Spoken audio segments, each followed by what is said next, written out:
Durante anos, os moradores de uma pequena cidade de Ohio foram atormentados por cartas anônimas que revelavam seus segredos mais sombrios.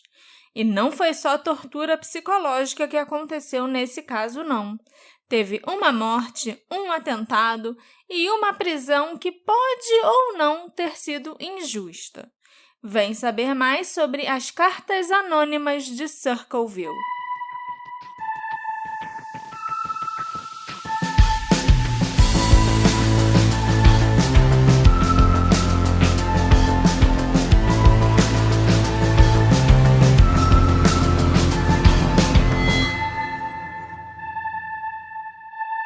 Olá, meus queridos ouvintes! Sejam bem-vindos a um novo episódio do Detetive do Sofá. Eu sou a Marcela, a host desse podcast.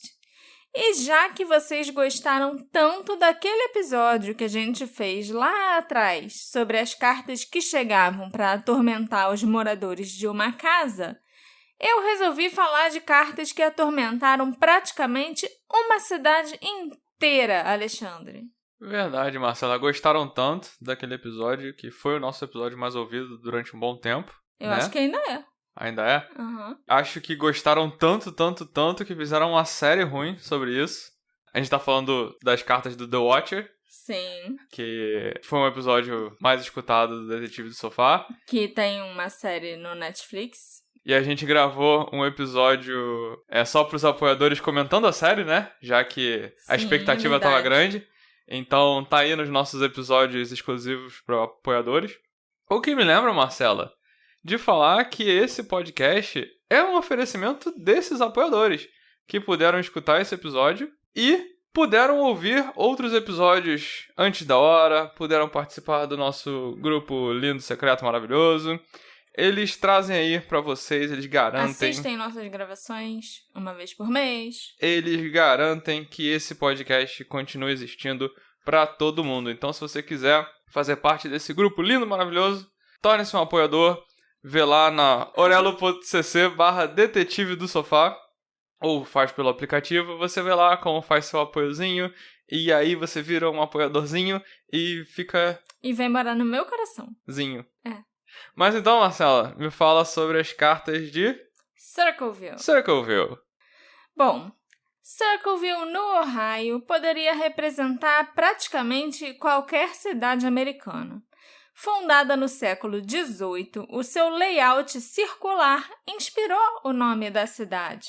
E hoje em dia ela é famosa por seu festival anual de abóboras. Mas não é por isso que a maioria das pessoas fora do estado de Ohio conhece o nome de Circleville. Durante anos, circularam histórias sobre uma dramática saga que começou nos anos 70. O mistério de Circleville tem tudo para ser um grande thriller. Desde cartas ameaçadoras até um assassinato e suspeitas de encobrimento. E isso é só o começo. A maioria dos relatos sobre o que aconteceu em Circleville está cheia de especulações e teorias da conspiração. Mas uma coisa é certa: tudo começou com as cartas. Em 1976, os moradores da pacífica cidade de Circleville, no Ohio, começaram a receber cartas ameaçadoras. O autor dessas cartas anônimas sabia muitos detalhes pessoais de cada morador e afirmava que estava vigiando todos eles. As cartas chegavam pelo correio, tinham o carimbo da cidade vizinha de Columbus e não havia nenhum dado do remetente.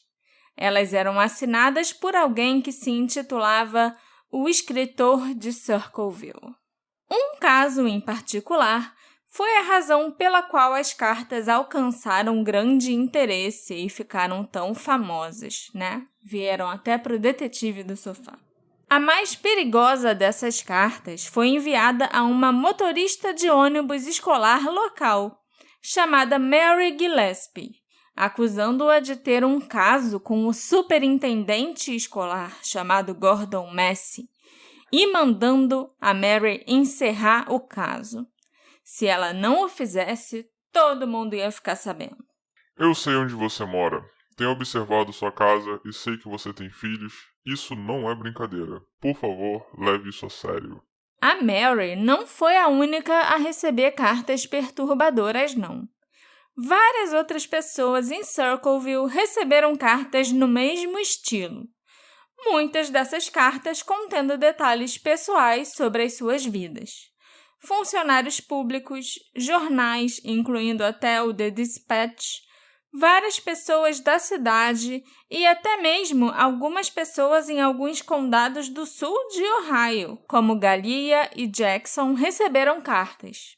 Muitas das cartas que essas outras pessoas receberam eram fazendo fofoca sobre o suposto caso da Mary e do Gordon. Mas algumas eram sobre outros atos e transgressões pessoais que o autor da carta parecia saber. Por um tempo, as pessoas entregavam as cartas que recebiam ao escritório do xerife do condado todos os dias. Eventualmente, o mistério progrediu para cartazes perturbadores espalhados pela cidade, com essas fofocas sobre as pessoas. Mas as fofocas eram sobre a motorista de ônibus e o diretor? Ou sobre todo mundo? A maior parte das cartas, até que algumas pessoas aleatórias recebiam, era falando da Mary e do superintendente, do Gordon. Mas tinha gente que recebia com o autor da carta falando dos próprios segredos da pessoa que tinha recebido. Exatamente. Depende, entendeu? Os cartazes também. A maioria era sobre a Mary e o Gordon, mas tinha cartazes sobre outras pessoas. Embora a Mary afirmasse que ela não estava tendo um caso com o Gordon Massey, ela escondeu as cartas do seu marido, Ron Gillespie, pelo maior tempo possível e tentou observar as pessoas ao seu redor durante as suas atividades diárias, na esperança de identificar o autor das cartas. Mas, pouco tempo depois, o marido da Mary, o Ron, também recebeu uma carta. A carta recebida pelo Ron foi menos agradável, e o autor chegava a afirmar que se ele não fizesse algo para acabar com o caso da esposa, ele morreria.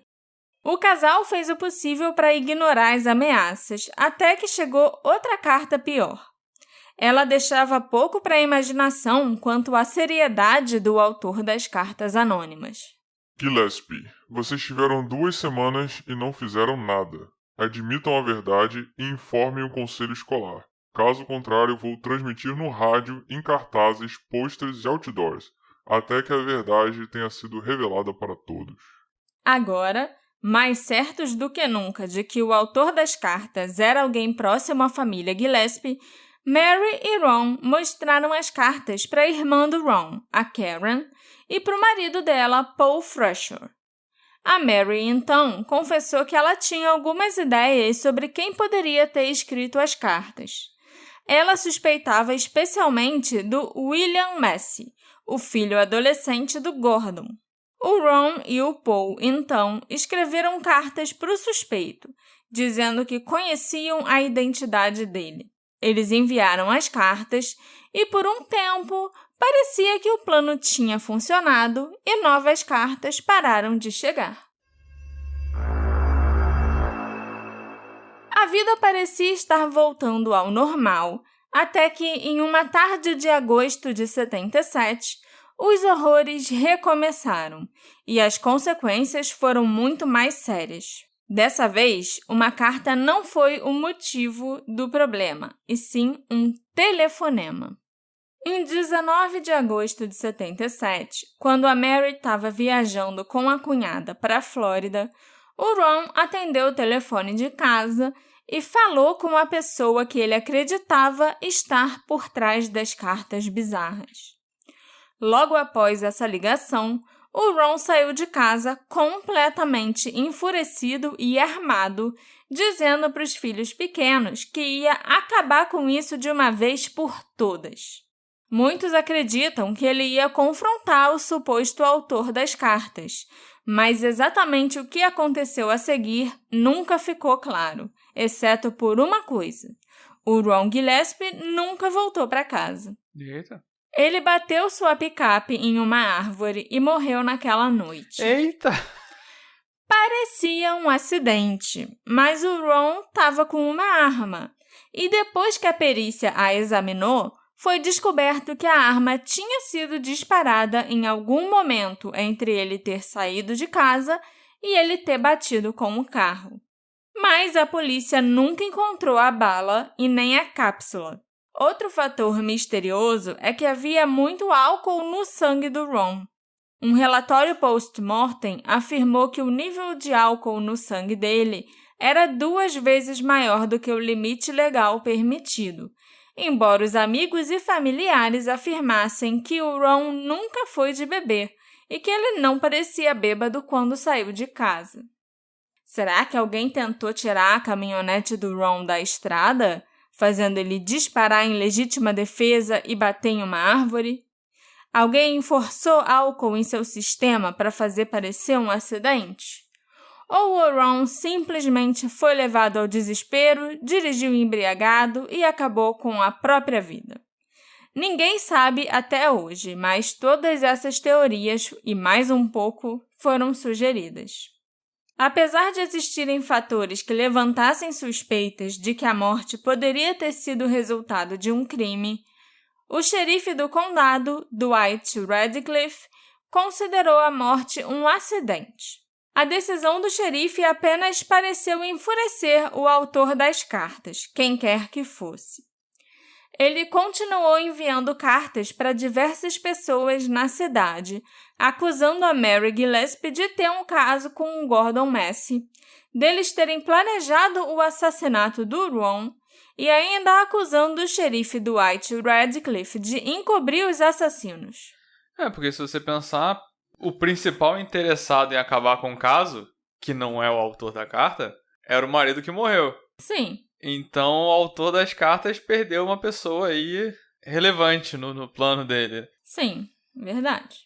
Mas, como vocês sabem, a Mary estava na Flórida. E quando a polícia foi investigar os movimentos do Gordon naquele dia, ele também tinha ido para a Flórida para encontrar a Mary por lá e poderem ter o caso deles com um pouquinho de privacidade, sabe? Assim, os caras estavam comprometidos mesmo, né? Uhum. Tinha alguém muito... Eu não sei se eu devia estar rindo disso. Mas tinha alguém muito esforçado em separar os dois. Sim.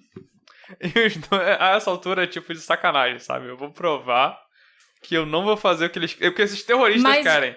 Mas a Mary e o Gordon juravam de pés juntos na cidade que eles nunca tiveram caso, que eles não tinham nada e tal. Mas eles não vão ceder a essas demandas terroristas. Eventualmente, o Gordon se separou da esposa e começou um relacionamento oficial com a Mary. É lógico que as fofocas correram solta e que o povo ficou chocado, mas a Mary sempre afirmou que eles só começaram a se ver depois do divórcio do Gordon e depois da morte do Ron. Eu acho... Senta lá, Cláudia. Eu acho que ela perdeu a oportunidade de falar que a gente se conheceu depois das cartas terem espalhado esse rumor sobre nós. E aí botava no autor da carta a culpa deles serem um casal agora. Mas, de certa forma, foi o que ela fez, né? A gente nunca teve um caso, não. Agora que a gente tá tendo, entendeu? Depois de toda essa confusão e da morte do meu marido e das cartas e do divórcio do Gordon, que foi causado por causa das suspeitas que as cartas levantaram. Então, no fim das contas, o autor das cartas só juntou ainda mais os amantes. As coisas se acalmaram em Circleville, pelo menos por um tempo. Mas a Mary começou a receber cartas ameaçadoras novamente em 1983. No entanto, essas novas cartas começaram a se concentrar cada vez mais na filha da Mary, que tinha só 12 anos. Uma das cartas dizia: "É a vez de sua filha pagar pelo que você fez." Por volta das 3h30 da tarde, do dia 7 de fevereiro de 83, a Mary estava dirigindo a sua rota habitual do ônibus escolar, quando viu um cartaz horrível preso a um poste que acusava o Gordon Massey de abusar sexualmente da filha de 12 anos da Mary. Ela, então, parou o ônibus e tentou arrancar aquele cartaz. Por pouco, ela não encontrou o mesmo destino sombrio do seu marido. A Mary descobriu que um pedaço de barbante havia sido usado para amarrar o cartaz a uma pequena caixa de papelão, que continha uma pistola calibre 25 carregada. Caraca! Como o gatilho também estava amarrado no barbante, parecia que aquilo era uma armadilha grosseira destinada a disparar a arma contra a Mary quando ela arrancasse o cartaz do poste.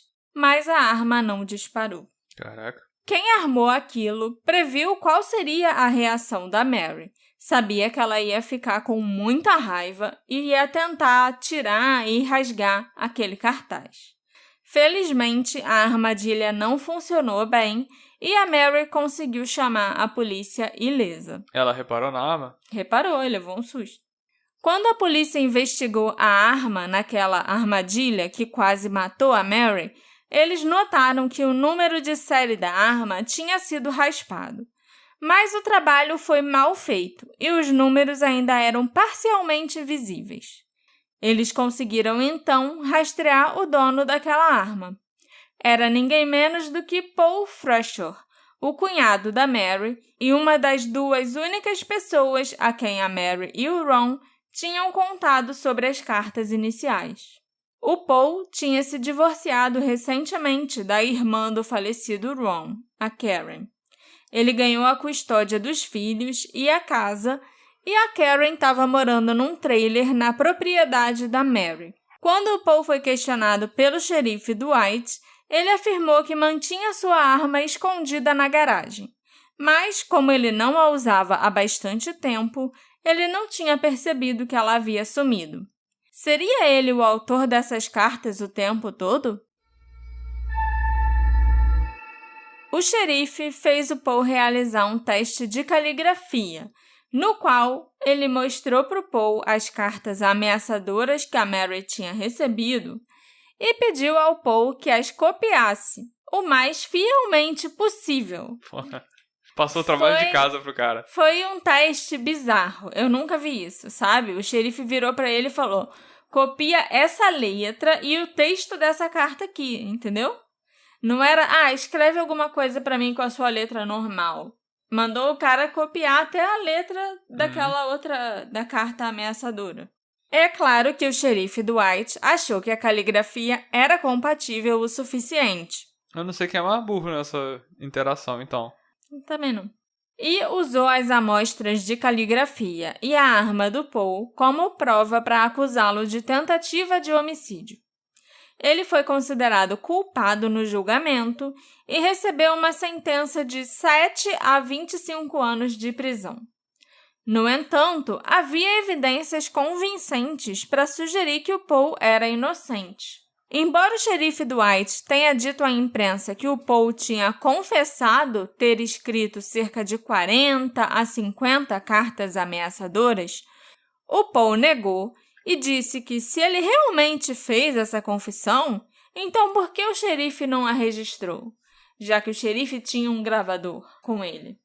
Naquela época, lá nos anos 80, as impressões digitais do Paul também não foram encontradas nas cartas, na arma, nem na armadilha.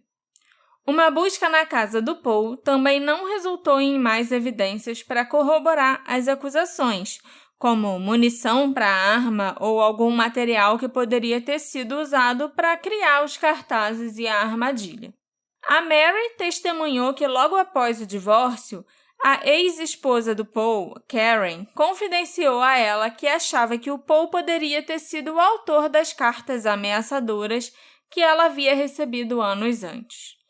A resposta do Paul para isso foi: se a Karen realmente acreditava que eu tinha feito isso, por que ela nunca mencionou isso no tribunal quando a gente estava se divorciando, né? Talvez isso fosse ajudar ela a ficar com a casa e com a guarda dos filhos, se ele era uma pessoa ameaçadora assim. Entendeu? É porque ele ficou com tudo. Ele ficou com tudo. Embora o Paul não estivesse trabalhando no dia em que a Mary encontrou o cartaz e a armadilha, ele tinha um álibi. Uma testemunha o colocava em sua casa entre 12:30 e 4:30 da tarde. A promotoria respondeu, trazendo uma testemunha surpresa, que testemunhou ter visto o cartaz ao longo da rota da Mary entre 11:30 e meio-dia daquele dia em questão. Mas essa testemunha da promotoria nunca procurou a polícia e nenhuma outra testemunha relatou ter visto o cartaz antes da Mary encontrá-lo às 3:30 da tarde. Anos depois, ainda foi descoberta que uma evidência-chave foi retida no julgamento do Paul. 20 minutos antes da Mary encontrar a armadilha, outro motorista de ônibus dirigindo naquela rota relatou ter visto um El Camino amarelo estacionado naquele local, junto com um homem de cabelos cor de areia que não correspondia em nada à descrição do Paul. Na verdade, esse homem misterioso correspondia à descrição de um homem que a Karen estava namorando na época.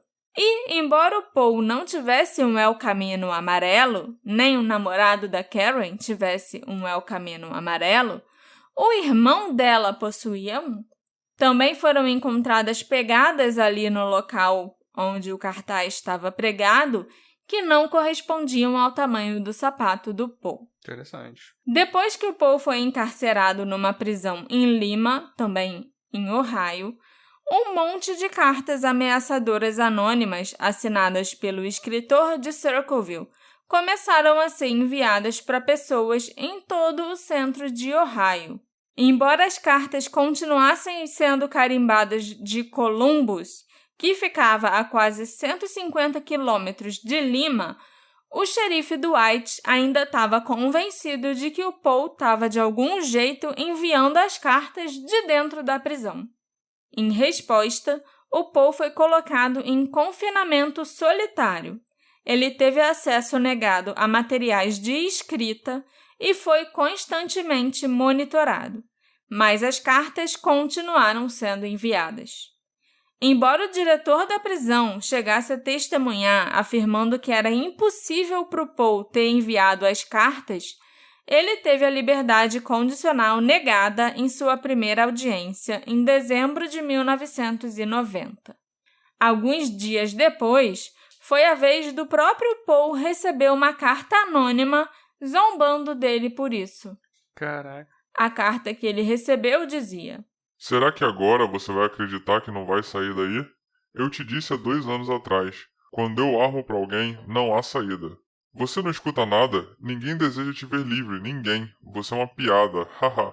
O Paul não conseguiu liberdade condicional até maio de 94.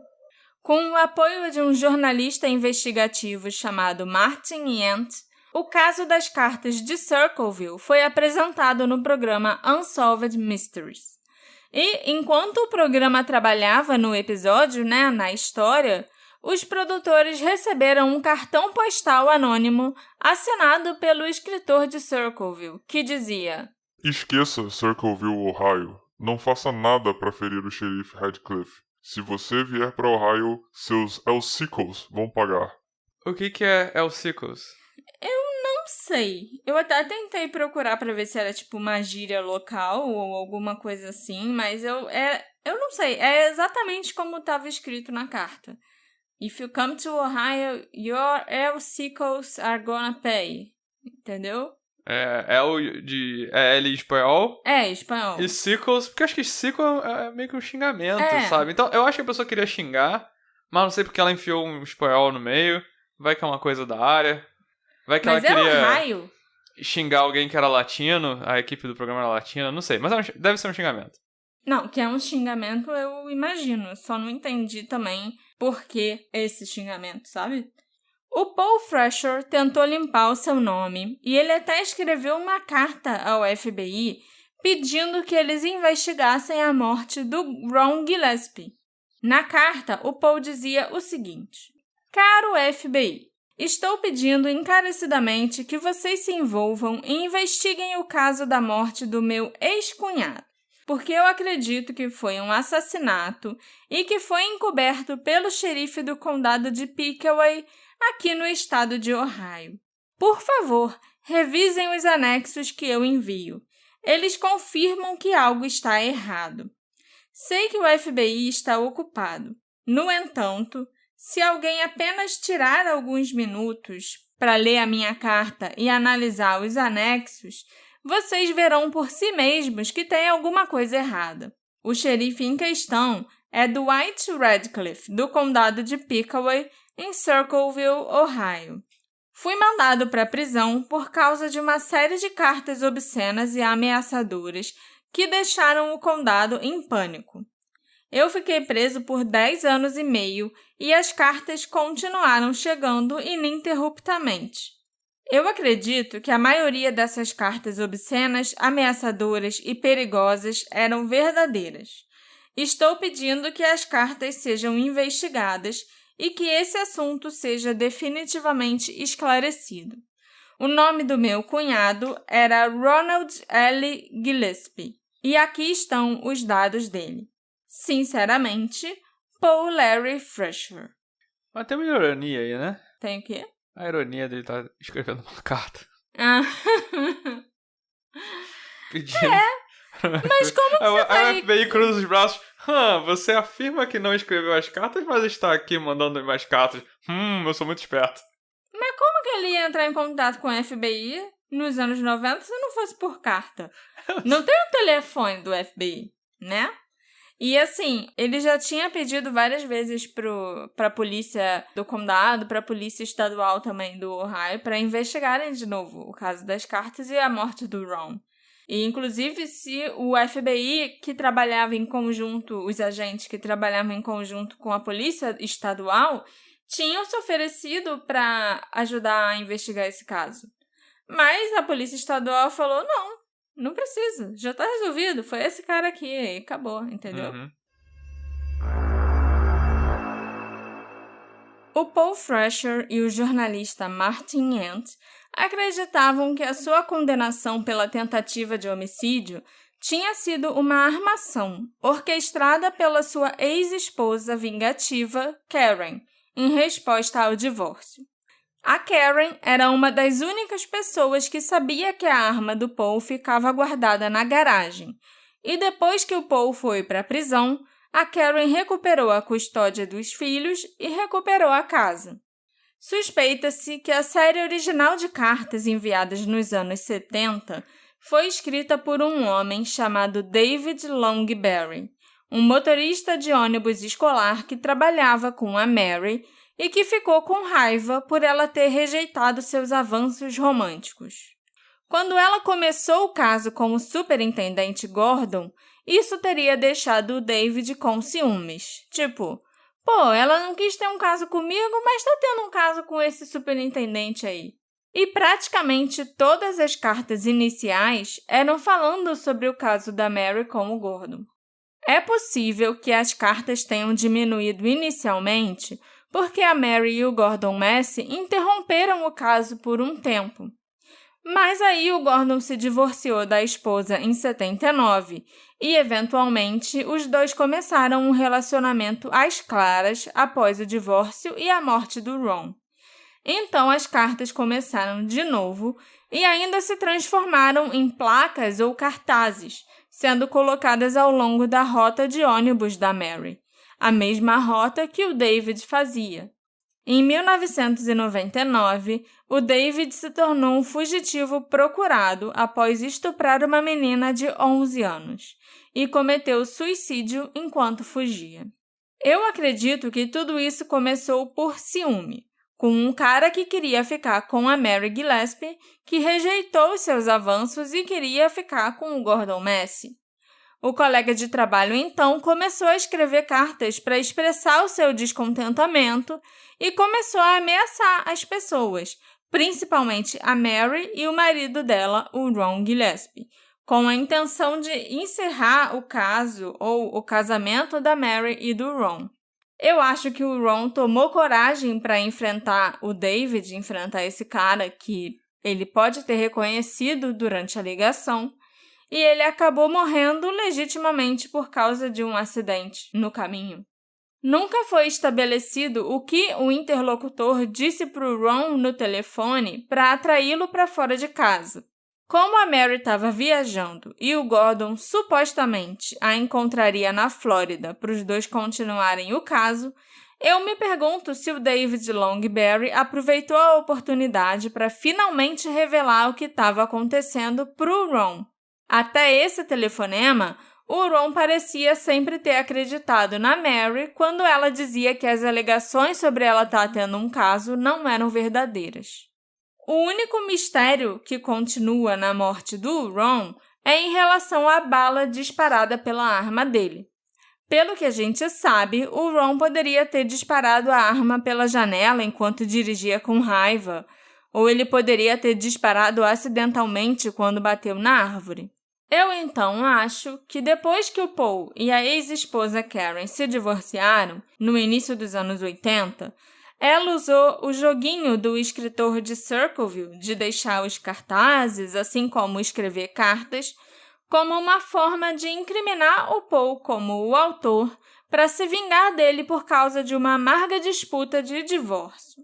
A descrição do Martin Yent sobre a Karen é a de uma mulher muito, muito zangada e manipuladora que ainda estava plantando histórias negativas sobre o Paul até o início dos anos 90. Já depois do Paul ter até cumprido a pena dele, na prisão, ele foi libertado em 94 e a mulher ainda estava fazendo a caveira dele por aí. É possível que a saga das cartas de Circleville tenha duas histórias diferentes que foram ligadas quando a Karen usou a série original de cartas como inspiração para inventar uma trama e incriminar o ex-marido anos depois.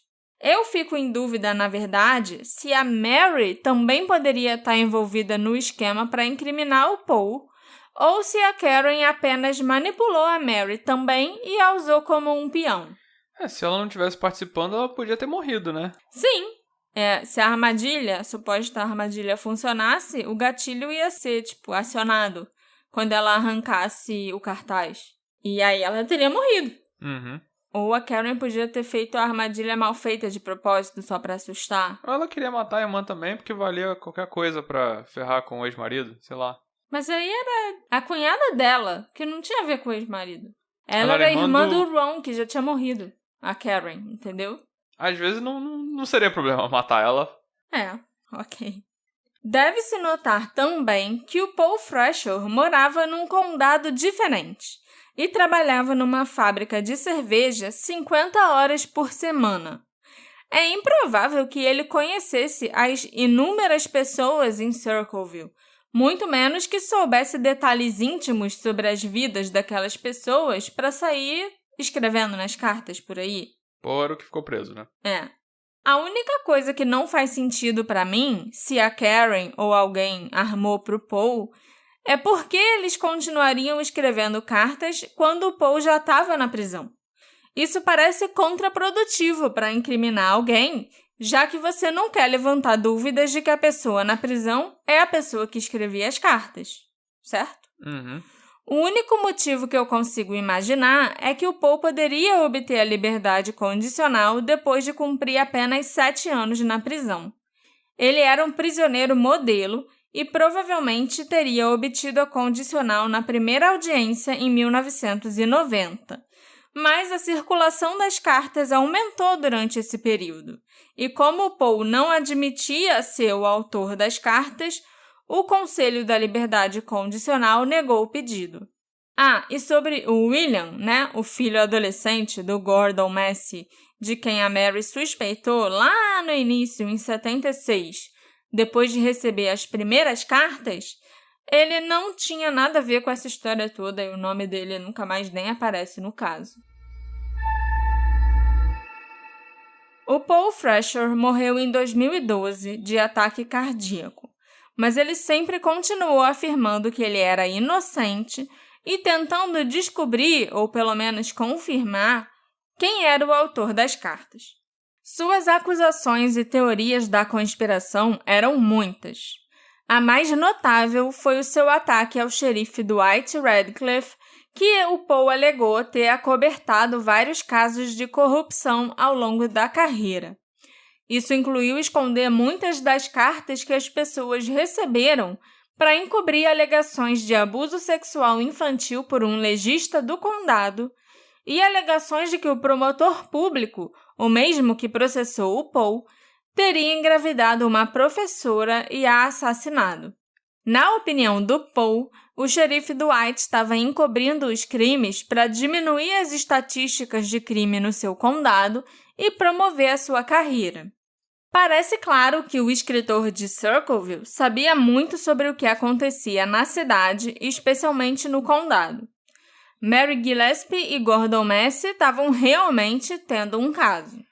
Além disso, após uma investigação realizada por uma estação de TV de Ohio, uma família local confirmou os rumores de que o promotor Roger Klein havia engravidado uma professora e que a professora havia morrido misteriosamente. Eita. Não se sabe quem a matou, mas uma exumação foi feita e ficou comprovado que o Roger Klein era o pai daquele feto. Segundo o autor da carta, o promotor teria assassinado essa mulher porque ela poderia arruinar a carreira dele. O Roger Klein foi investigado em relação à morte dela e do bebê, mas acabou inocentado. E como eu já falei para vocês, eu acho, o Roger Klein se tornou um juiz do Tribunal de Apelações e se aposentou em 2013. Pessoas fazendo coisas ruins e sendo... Exaltadas, né? Normal. Recompensadas. Normal. Na sociedade. As acusações de abuso sexual infantil feitas pelo autor das cartas ao legista do condado, o Dr. Ray Carroll, também eram verdadeiras. O Dr. Carroll recebeu 12 acusações de imoralidade grosseira, crimes sexuais, corrupção de menor, pornografia, obscenidade e atentado ao pudor em dezembro de 93. E eu adoraria dizer aqui que ele ficou preso por um longo tempo, que ele foi punido e tal, mas não foi o que aconteceu. Quando as denúncias contra ele foram feitas, o promotor do caso, adivinha quem? O do parágrafo anterior. Roger Klein, afirmou que os crimes já haviam prescrito e nada poderia ser feito. O acusado Ray Carroll, então, se mudou para a Flórida e não se teve mais notícias dele desde então. Deve ter aproveitado, a velhice dele lá na Flórida. Os aposentados gostam de ir para a Flórida. Aparentemente, os pedófilos também. Depois de receber a liberdade condicional, o Paul Fresher criou seu próprio website para professar a sua inocência. O Paul afirmava no site, que inclusive ainda está no ar até hoje, apesar do Paul ter morrido em 2012, que o xerife Dwight Radcliffe encobriu os crimes do promotor e do legista do condado o máximo possível para ele se tornar o presidente da Associação Nacional de Xerifes. Quanto menos crimes acontecessem no condado onde ele era o xerife, maiores as chances dele se tornar o presidente da associação. Ainda mais que o condado dele era imaculado. Nenhum dos funcionários do condado era criminoso, imagina. É. Embora essa teoria pareça absurda, o xerife Dwight conduziu investigações de má qualidade. E ele, de fato, conseguiu se tornar o presidente da Associação Nacional pouco tempo após a condenação do Paul. Além disso, a carta que foi enviada para o Unsolved Mysteries parecia falar sobre o xerife e tentar protegê-lo de alguma forma, enquanto a carta enviada ao Paul enquanto ele estava na prisão parecia sugerir que o escritor era próximo do xerife ou da polícia, que sabia bem sobre o caso do Paul e que sabia também que a condicional dele ia ser negada. Em 2021, o programa de TV 48 Hours da CBS americana exibiu um especial sobre as cartas anônimas de Circleville, e algumas revelações muito importantes foram feitas no programa. A primeira dessas revelações foi feita pelo jornalista Martin Yent e por uma sobrinha do Paul Fresher. Quando o divórcio do Paul e da Karen aconteceu, o casal tinha 3 filhos adolescentes, 2 meninas e 1 menino. E a Karen começou a praticar alienação parental. Ela falava coisas horríveis sobre o Paul para os filhos, o impedia de ver os filhos, dizia para os filhos que o pai não queria saber deles. Mas as 2 meninas não acreditaram totalmente nas alegações que a mãe fazia. Elas perceberam que elas estavam sendo manipuladas. Já o menino, chamado Mark, acreditava piamente na mãe e aparentemente fazia tudo que a Karen mandava. Como a gente sabe, foi a arma do Paul Fresher, descoberta na armadilha feita para tentar matar a Mary, que ajudou a colocá-lo atrás das grades. E de acordo com o Martin Yent, o Paul suspeitava fortemente que a pessoa que tinha roubado a arma da garagem de casa e dado para Karen para que ela pudesse incriminá-lo era o próprio filho dele, o Mark. O Paul nunca revelou essas suspeitas à polícia, de que o filho era quem tinha roubado a arma, porque apesar de todos os problemas que a família estava enfrentando após o divórcio, ele ainda amava muito o filho. Mas tudo isso destruiu o Mark. O divórcio, as cartas, a prisão do pai e também o fato de que quando o Paul saiu da prisão, ele ainda não conseguia falar com o pai, ainda não conseguia ter um relacionamento com o pai, porque tudo que a Karen falou ainda era muito presente na cabeça do Mark. Ele era bem novinho quando o divórcio aconteceu. As irmãs dele não, as irmãs, depois que o Paul saiu da prisão, até conseguiram ter uma relação melhorzinha com ele. Mas tudo isso que aconteceu destruiu o Mark de uma forma que nunca poderá ser consertada. Pouco antes do nascer do sol, em 11 de setembro de 2002, em Portsmouth, Ohio, o corpo de um homem foi encontrado flutuando no rio Scioto. Era Mark Fresher, de 39 anos. Ele tinha atirado em si mesmo. A mãe dele, a Karen, afirmou que ele já sofria de depressão há anos, desde a adolescência. Ele não deixou nenhuma carta explicando por que tinha feito isso, mas quem o conhecia bem sabia que os principais demônios do Mark eram relacionados ao pai e ao passado da família Fresher. Talvez ele tenha se sentido muito culpado de ter acreditado na mãe, talvez até de ter roubado a arma do pai. No episódio de 48 Hours, a CBS também pediu a uma ex-perfilhadora do FBI, chamada Mary Ellen O'Toole, que ela analisasse as cartas de Circleville, para que ela traçasse um perfil do autor anônimo. Perfilhador, aparentemente, é a palavra em português para a pessoa que traça o perfil, Profiler. Para o FBI. É a tradução de profiler. Olha aí. A Mary Ellen acredita... Parece alguém que faz filhas por aí. Sou uma perfilhadora. Eu estou espalhando meus filhos no mundo. Fila. A Mary Ellen acredita que as cartas foram escritas por um homem com um sério distúrbio de personalidade, que gostava de machucar os outros. Ela também afirmou que ela não acredita que o Paul fosse o culpado com base na impressão que ela teve do autor de uma pessoa vingativa e controladora, características que os parentes e amigos do Paul insistem que não se encaixam no perfil dele. Mas o 48 Hours também recorreu a uma especialista em documentos forenses, chamada Beverly East, que estudou algumas das cartas anônimas, desde quando elas começaram em 76 até a década de 90, quando Paul ainda estava preso, e estudou também alguns exemplos de caligrafia do Paul Fresher, cartas enviadas por ele a amigos e familiares, por exemplo. E a Beverly apontou como a letra G se parecia com o número 6 em muitas das cartas de Circleville, assim como na caligrafia do próprio Paul Fresher, um detalhe revelador e talvez incriminador. A Beverly East também mostrou como os números podem contar uma história própria, apontando para o código postal escrito pelo Paul e na forma como ele escrevia o número 3, de um jeito meio ambíguo, se parecendo também com o número 2. Lógico que eu vou postar as fotos todas para vocês verem no Instagram.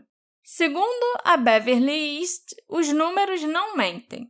E o número 3, escrito no código postal de algumas cartas anônimas, era igual ao número 3 do Paul. Um 3 que podia ser um 3 ou um 2, entendeu? Uhum. É bem feia a letra, tanto do Paul quanto a letra do autor anônimo das cartas. É meio esquisito. A Beverly acredita que o Paul foi a pessoa que escreveu as cartas, sim. Segundo ela, há padrões de escrita nas cartas anônimas que não se parecem com as cartas do Paul. Mas as peculiaridades que ela conseguiu identificar a convenceram de que ele era o responsável. Ela até disse que se ela fosse chamada para testemunhar num tribunal, ela iria e afirmaria que o Paul era o autor das cartas. Mas não é só isso, Alexandre. O programa ainda chamou uma terceira especialista para fazer uma análise. Essa terceira especialista, chamada Marie Mayhill, é uma especialista em análise de digitais. E ela analisou várias cartas e envelopes para tentar encontrar impressões digitais de alguém nesse material, nessas cartas anônimas. A descoberta que a Marie fez apoia as descobertas da Beverly East. A Marie identificou impressões digitais do Paul Fresher em cerca de 1/2 de cartas que foram enviadas enquanto ele estava na prisão. Uma aparente contradição que ninguém parece ser capaz de explicar. Que quando ele estava preso, ele não tinha acesso nem a papel e caneta, porque o xerife mandou botar ele em solitária. Esquisito. Se de fato o Paul Fresher for o autor daquelas cartas, será que ele as produziu em massa enquanto ainda estava solto e depois que ele foi para a prisão outra pessoa enviou no lugar dele? Mas aí as digitais desse cúmplice que manuseou as cartas e enviou as cartas não deveria estar no envelope também? Ou será que as digitais foram parar lá quando a polícia mostrou as cartas e envelopes para o Paul no interrogatório, na acusação ou no julgamento? No fim das contas, quem era o autor ou os autores das cartas anônimas de Circleville? Existem algumas teorias. Lógico que a primeira teoria é que o próprio Paul Fresher tenha escrito as cartas. Ele cumpriu 10 anos e meio de prisão pela tentativa de assassinato da Mary Gillespie e morreu em 2012, afirmando a sua inocência e que ele tinha sido incriminado. Apesar disso, as descobertas recentes do 48 Hours afirmam que alguns números e a letra G das cartas correspondem aos números e a letra G do Paul. E as digitais dele foram encontradas também. O que isso quer dizer, Alexandre? Eu não sei. É isso falando, são muitos anos as digitais e tal. Vai saber como essas digitais foram pra lá depois de tanto tempo. Mas a letra, eu não sei, eu acho esquisito que...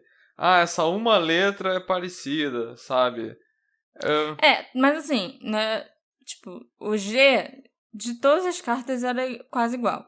De todas as cartas do Paul e de todas as cartas anônimas, a letra G sempre era do mesmo jeito, entendeu? Uhum. E os números também eram iguais em ambas as cartas. Porque tinha que botar, mesmo que não tivesse número ao longo das cartas, tinha número no CEP, no envelope.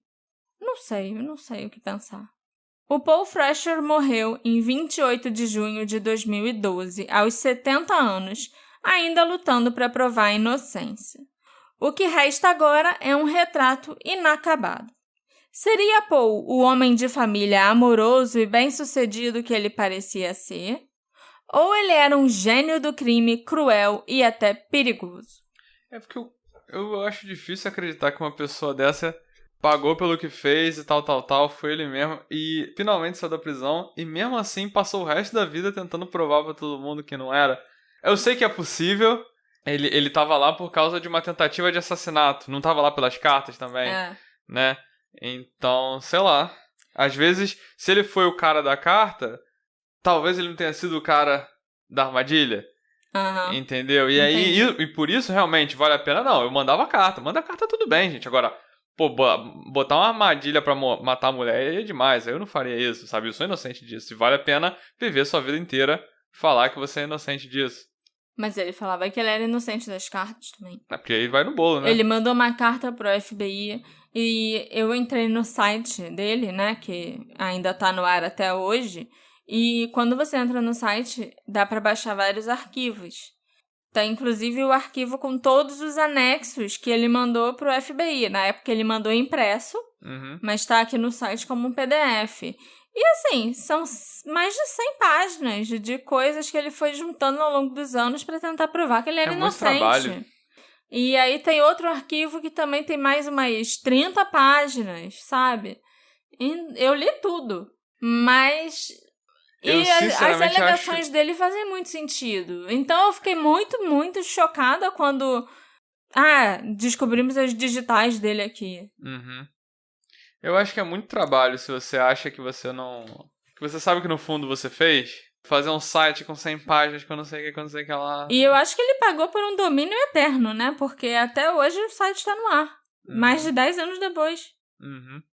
Outra teoria comum, pelo menos na internet e no Drunk History, uma série de humor da TV americana... Eu já vi, esse programa, é muito bom. É muito bom. É que a própria Mary Gillespie... Quem que era o apresentador do Drunk History desse episódio? Não sei, mano. Eu não assisti o episódio. Eu só sei que o Drunk History fez um episódio, um sketch, né? Falando sobre 3 crimes diferentes. Sobre o D.B. Cooper...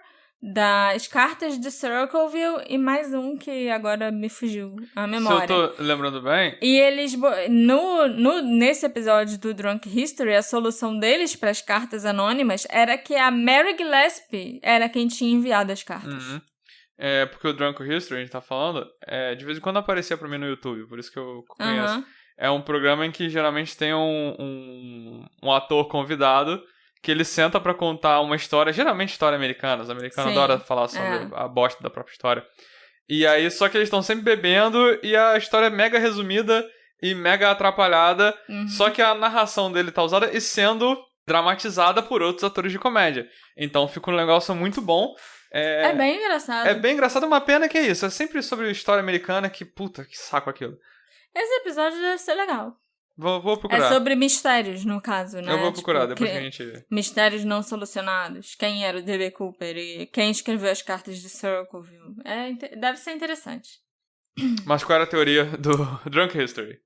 Que é uma fonte muito... muito confiável. Uma pessoa bêbada narrando. Muito confiável, tá bom? Dá licença. Tanto que eu usei aqui como uma referência. A teoria deles é que a própria Mary devia estar por trás das cartas, obtendo as histórias sobre os seus vizinhos e conhecidos de Circleville através das crianças, em sua rota de ônibus escolar. Ela ficava prestando atenção nas fofocas que as crianças contavam uma pra outra.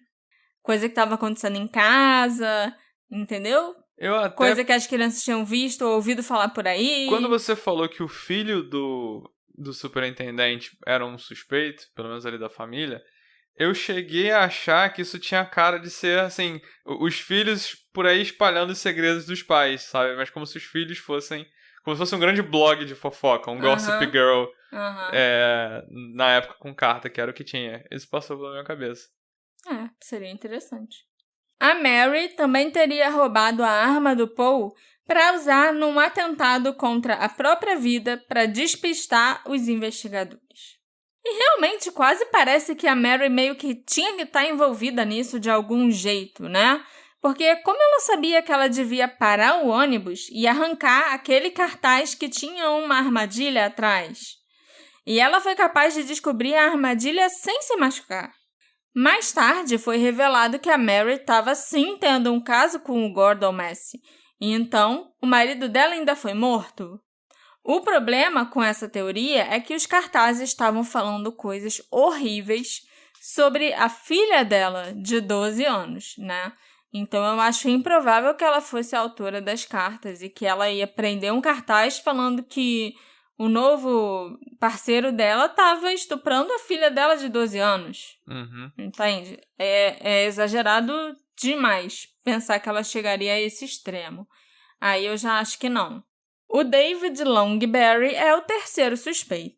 Quem era o David Longberry mesmo? Esse é o outro motorista de ônibus escolar sim. De quem o Martin e o Paul suspeitavam. O Martin Ent, né, o jornalista, e o próprio Paul Fresher suspeitavam. O David nunca foi devidamente investigado. Mas ele também era motorista de ônibus escolar, então ele podia ficar sabendo das fofocas do mesmo jeito que a Mary. E o David não era, assim, exatamente uma pessoa muito boa, já que a gente sabe que em 99 ele estuprou uma menina de 11 anos e fugiu antes de se suicidar. A próxima suspeita é a Karen Fresher, é lógico, a ex-esposa do Paul e a irmã do Ron Gillespie. O divórcio dela e do Paul não foi amigável e ela teve acesso à arma do Paul e poderia tê-lo incriminado facilmente. Inclusive, um homem foi visto na beira da estrada com um El Camino amarelo no local que a Mary encostou e arrancou cartaz com a armadilha.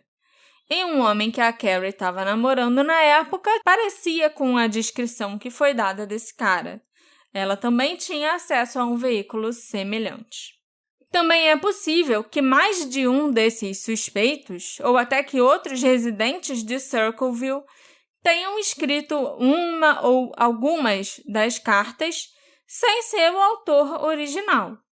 Talvez assim que as cartas começaram, várias pessoas tenham aproveitado a oportunidade para expressar suas queixas, né?